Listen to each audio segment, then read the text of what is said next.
The sun was shining on the sea, shining with all his might. He did his very best to make the billows smooth and bright. And this was odd, because it was the middle of the night.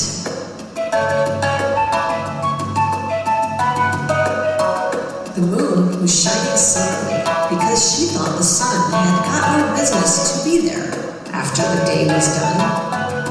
"It's very rude of him," she said, "to come and spoil the fun."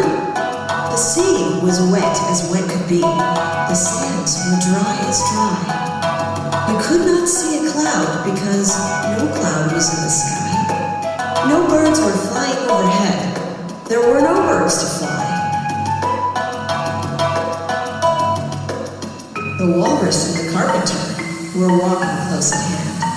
They wept like anything to see such quantities of sand. "If this were only cleared away," he said, "it would be grand."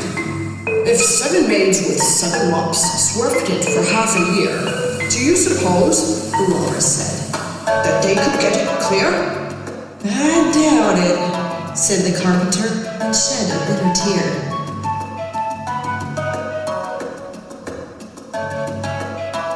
"Oh, oysters, come and walk with us," the Walrus did beseech. "A pleasant walk, a pleasant talk, on all the briny beach. We cannot do with more than 4, to give a hand to each." The eldest oyster looked at him, but never a word he said. The eldest oyster blinked his eye and shook his heavy head, meaning to say he did not choose to leave the oyster bed. But 4 young oysters hurried up, all eager for the treat. Their coats were brushed, their faces washed, their shoes were clean and neat. And this was odd because, you know, they hadn't any feet. 4 other oysters followed them, and yet another 4. And thick and fast they came at last, and more and more and more, all hopping through the frothy waves and scrambling to the shore.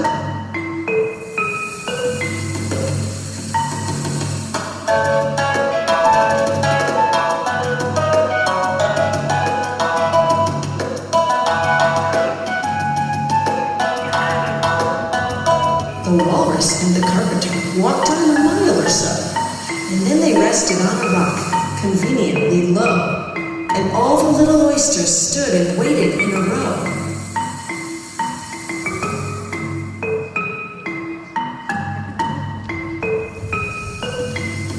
"The time has come," the Walrus said, "to talk of many things, of shoes and ships and sealing wax, of cabbages and kings, and why the sea is boiling hot, and whether pigs have wings."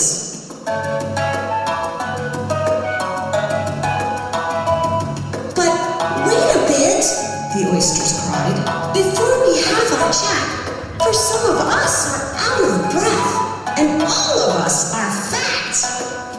"No hurry," said the Carpenter. They thanked him much for that.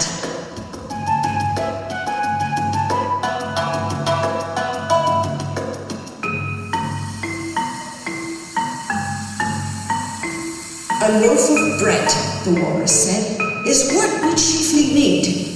Pepper and vinegar besides are very good indeed. Now, if you're ready, oysters dear, we can begin to feed." "But not on us," the oysters cried, turning a little blue.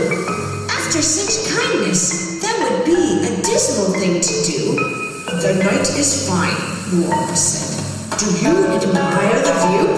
It was so kind of you to come, and you are very nice." The Carpenter said nothing but, "Cut us another slice. I wish you were not quite so deaf. I've had to ask you twice."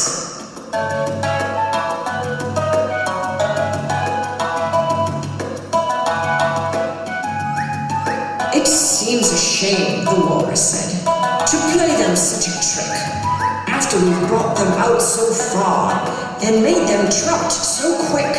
The Carpenter said nothing but, "The butter's spread too thick."